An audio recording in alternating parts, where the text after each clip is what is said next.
Kai Kanzer, Daily Emerald. How's it going, Kai Kanzer, Daily Emerald, like you just heard?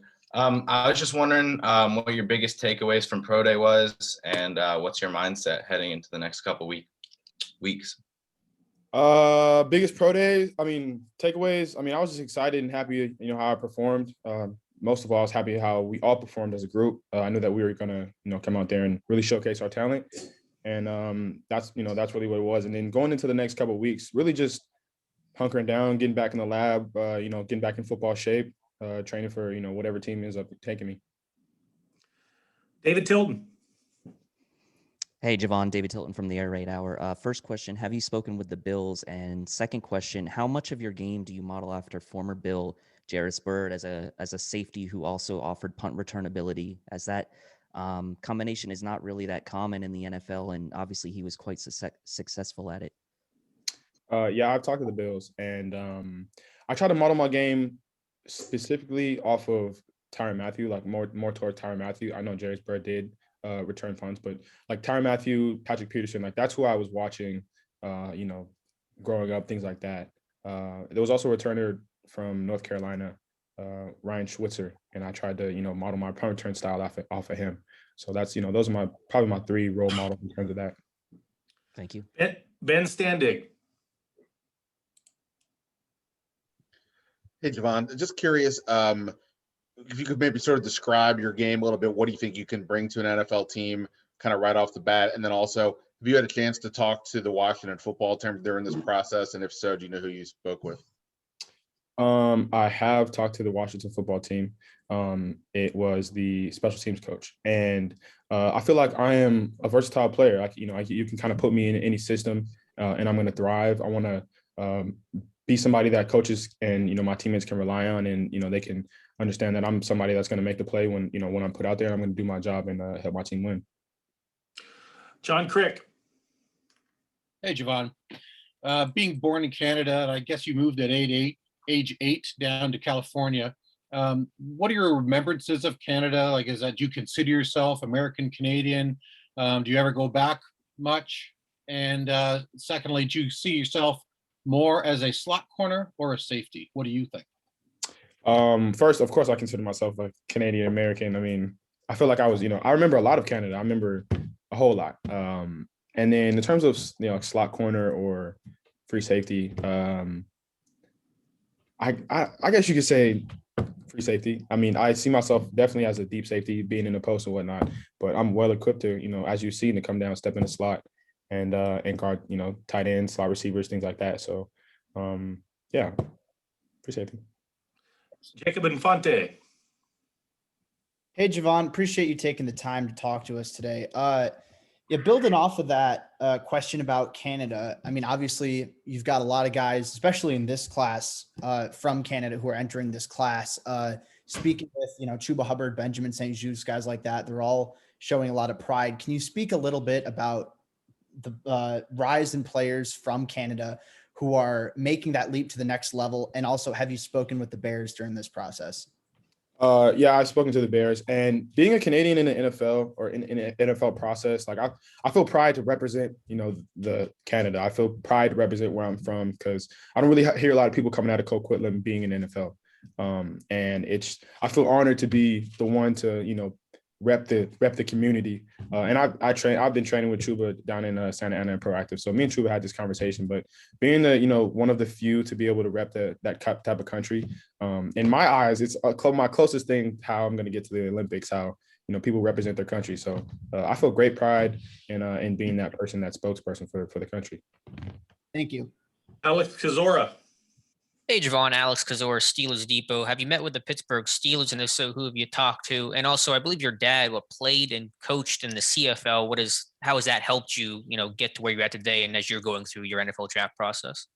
I've spoken to the Steelers, and it was one of the scouts, the local scout, the regional scouts, and I also did like a little questionnaire thing. And then my father being a coach and a player, when I was younger, I didn't realize, how important it was and how much of an advantage I had. And I just thought that he was always on my case because he was just my dad and that's what he did. But really, he knew what it took to get to that next level. And he played in the NFL for the 49ers. So he knew what it took to get to the NFL, the level of work and the work ethic that I have to have and put in. So I'm blessed and highly favored to have him, in my corner supporting me no matter what. Alex Fleming. Alex Fleming, Florida Sun. I got 2 questions for you, sir. You're a safety, but are you a ball hawk or an enforcer by nature? And number 2, what could you improve on the next level? Would it be your footwork or your interceptions and hands? I am a ball hawk by nature. I'm naturally a receiver. For those that don't know, I played receiver in high school, got like 1,000 yards. And then you said, do I need to work on my footwork? Or, of course you need to work on your footwork. There's room to improve. This is the professional level. So you always have to adapt. You always have to grow and improve. So, yeah, definitely my footwork, my hands, I feel like my whole game needs to take the next step. Not necessarily that it's not, high level already, but I feel like in order to, stay in the league and be in the league, you need to take that next step to, make sure that you can be somebody who the teams can rely on, like I said before. Dan Ralph. Hey, Jevon, Dan Ralph of the Canadian Press in Toronto. You made a calculated gamble to sit out 2020 and prepare for the draft. What sort of prompted you to bet on yourself moving forward? To have confidence in myself. I feel like I have confidence in myself, as much as I can. But I knew what I was capable of, and the level of play that I have especially throughout the past couple of years, and I feel like I put in the work. So when the situation came to be, I decided to go with the opt out, and it wasn't really a gamble. I wasn't gambling anything. There was I knew the outcome was going to be what I was going to put down, and I went out and I did that. Tough to have no football in the fall, though. Yeah, it was really tough for sure. Thank you. No problem. Emmanuel Morgan. Hey, Jevon. So when you're talking to teams, how are you trying to connect with them virtually? Because it's kind of hard to connect virtually instead of face to face. And then when you're talking about film, how's the conversation go when you're talking about your opt out? In terms of connection virtually, I feel like people connect through words, and you can see my face and you can feel my emotion through my words and my passion, my voice. So I don't think it's necessarily that difficult for people to connect via Zoom. It hasn't been difficult for me. And then in terms of the opt-out process, they just ask what the reasoning behind it was. And then I tell them the reason behind it. We move on from that. It's not like an issue. They're not staying in that, on the topic. They're just moving on from it. So yeah, it's nothing crazy. Dan Wolkenstein. Hey, Jevon, Dan Wolkenstein. I cover the Chargers out here in LA. How you doing? Good. How you doing?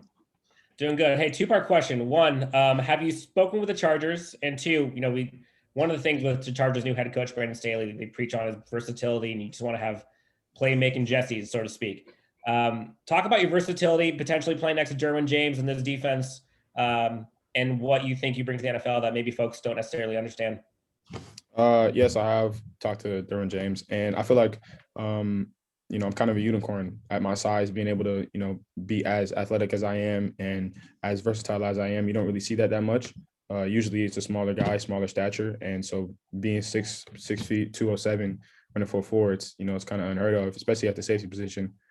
So I definitely think I'm bringing a new aspect of the position, the 2021 version of the nickel spot, or the free safety spot. And have you spoken with the Chargers staff? Yeah, I have. Awesome. Best of luck. Thanks so much. Appreciate it. All right, we have time for one more question for Jevon. Let's go to Edward Cracks. Hey, thank you. Hey, Jevon, just 2 follow-ups. You mentioned the Olympics. What is sport, what event are you thinking about there? And secondly, you mentioned you played wide receiver. How did you get back to the defensive side of the ball? So with the Olympics thing, I was just saying, if I feel like I'm representing Canada, how somebody would be in the Olympics, you know what I'm saying? Being in the NFL, like that's how I meant the Olympics. Sorry if that was confusing. And then in terms of receiver, so look, I was playing receiver senior year, but I was also playing corner, and then senior high school, of course. And then when I got to Oregon, I was already a DB, like that's what my position was coming into Oregon. And then actually coming into this year before the season got canceled, I was going to end up playing receiver. just because Coach Cristobal was like, yo, I'm gonna put you at receiver, because he knew the level of talent I have at receiver. And it would have been nice, but some things, not meant to be reached. So yeah, and then I just, yep. Thank you, Appreciate it. Jevon. Appreciate your time. No problem. Good Thanks, luck. guys. Good luck. Good seeing you.